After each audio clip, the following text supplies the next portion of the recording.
Hi garden friends, I'm Laura, this is Baker Homestead. Today I'm just going to tell you how I am able to grow peppers in Western Washington and how I grow them in buckets.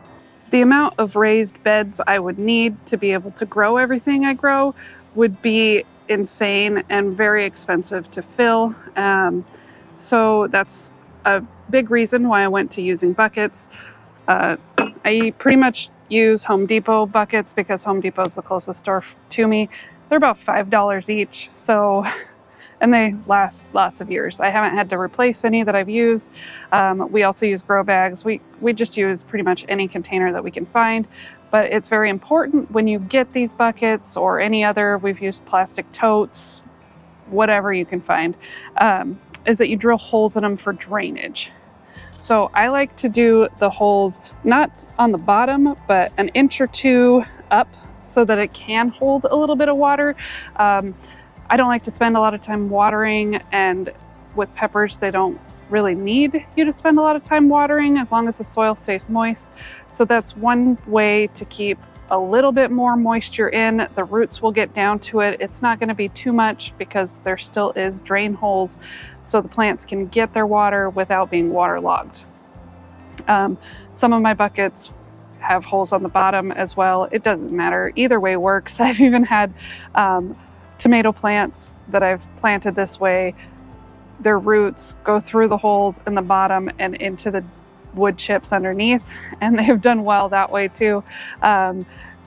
Plants like to live, so you don't need to make anything too complicated. Keep it simple, just keep planting. Eventually you'll get what you need.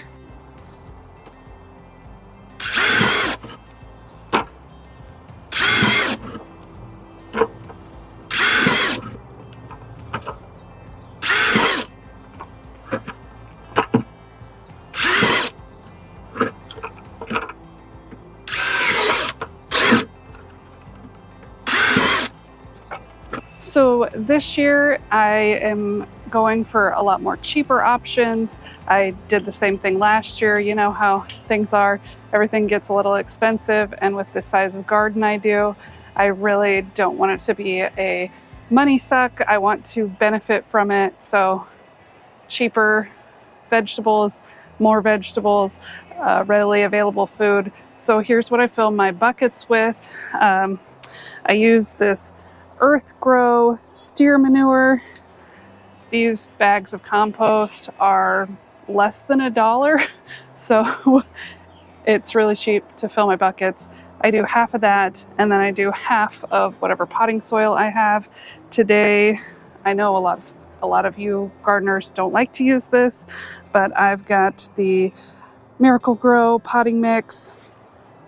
It doesn't matter what you use. I just like to use some kind of potting mix, so then it is lighter, it's fluffier, it holds moisture better, and so I got Miracle-Gro. It doesn't matter if you want to use something more expensive, use something more expensive, but this is a way that is cheap. So I use one of those big bags of Miracle-Gro, 2 bags of the steer manure compost blend, and that fills 5 buckets. So that's probably, I think, $12 worth of soil for 5 plants. So it's pretty much the cheapest I can do, and everything grows well in it. I use that same mix for everything I grow. So I've got broccoli in containers, I've got cucumbers in containers, I've done watermelon in containers, pretty much tomatoes, anything you can think of, I've done in containers because there's just not enough space in my raised beds. And they all seem to do well. I don't do a lot of fertilizing. I just make sure that I mulch well, and I will show you that after I mix these up, and then we'll get to planting.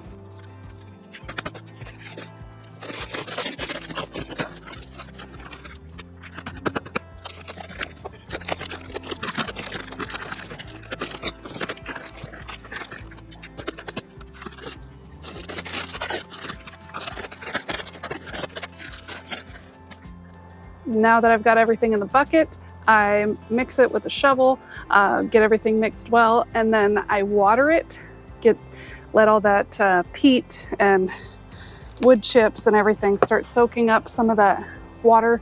That way it'll be easier to get the soil moist once it's in the buckets.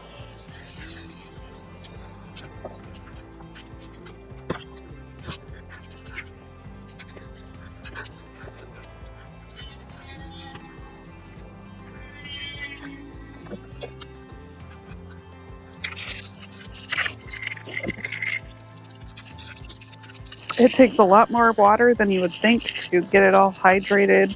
All that peat absorbs so much water. It's just easier to do it at this step, and then once everything's planted, to add a little bit more water. That way everything is moist and there's not just a dry pocket. I usually put a whole bunch of water in, and then when I go to mix it, as you'll see here in a minute, there's still dry pockets all throughout. But that's okay, we'll just water it again once it's in buckets. This just helps start the process of having it all hydrated again.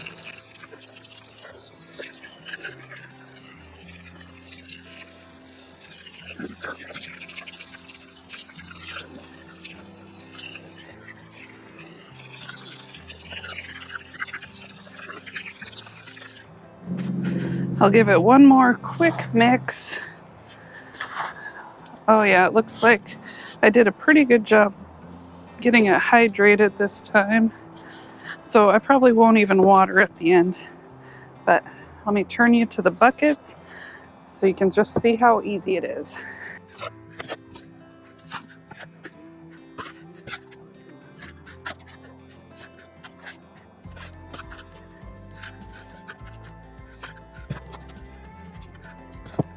Okay, so then when I have the buckets pretty full, I like to push it down nice and firm.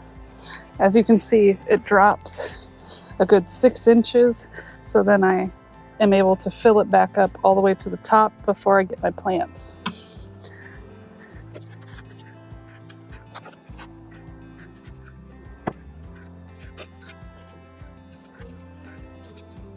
Okay, so from when I label my plants, I just use some tape, write the name on the little container when I up pot them, and then I just peel that tape off, stick it to the bucket, and that way I can remember what I planted in each bucket. Then I don't have to worry about losing the little tags and having a whole bunch of garbage floating around inside of my garden, because that's what usually happens. I forget about them, they get buried, and we just get more and more of those tags. Okay, so then now that I've got the bucket full, I just dig a little hole with my hand. Not too complicated.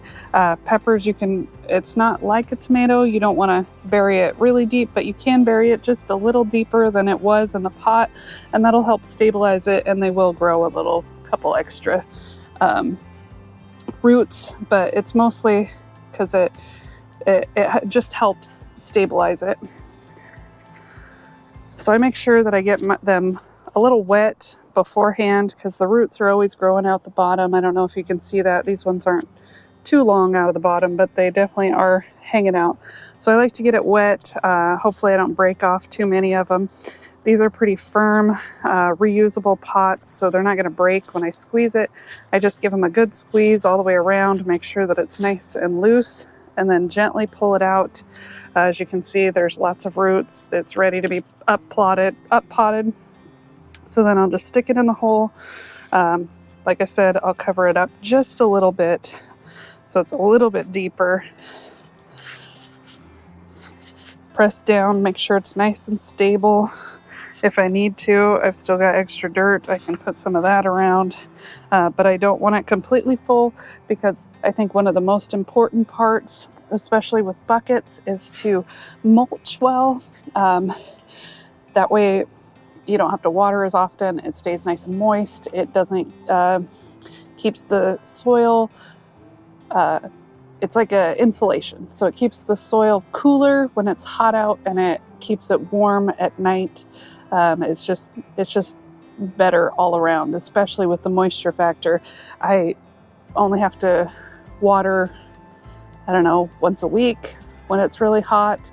Otherwise, they stay pretty moist, especially, I mean, there's not any rainwater that these are getting because they're going to be inside of the little tunnel, but they will stay plenty moist where I won't have to be watering too often. So I'll just show you how I mulch them. I start with a hay bale or straw bale. I think this year I have a straw bale, but whatever works. And I just make sure it's nice and thick. I use it on everything in my garden, my raised beds, my in-ground stuff, my buckets, my whatever. And yes, there are seeds. It will sprout, but I find if I make it a nice thick layer, like this is probably going to be 2 inches, there's not as much that sprout, and it's easy when it's young just to kind of stick my hand in there, scrape it away, and it's not a problem. And then later on in the season, if it looks like it's breaking down or it washed away or something, I just add more. I don't think there is a thing as too much mulch, so I just keep it heavily mulched, and that way it helps these plants. As you can see, there's nothing special. It's just straw, but it works great. And I just try to gently tuck it around the leaves. Try to get it under them instead of on top of them. And that's it. It's ready to go in the hoop house with all the other peppers.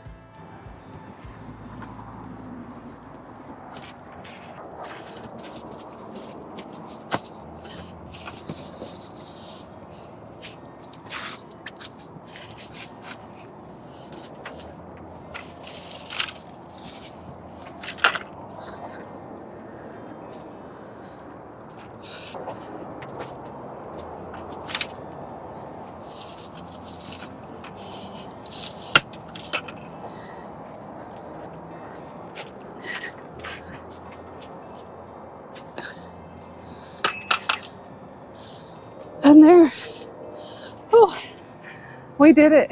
That's a lot of work, and it's pretty hot in here, but now it's smooth sailing. I hardly have to do anything with them the rest of the year. I'm so excited. 54 pepper plants is a huge task to get them all in buckets and get them. I started from seed. I babied them all early spring, and now they're ready to be outside. I don't do everything in one day. I have a full-time job.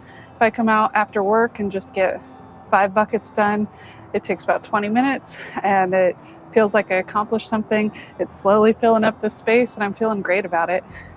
Thank you for watching. Let me know how you like to grow if you use buckets or any other containers. I appreciate the support. Thank you.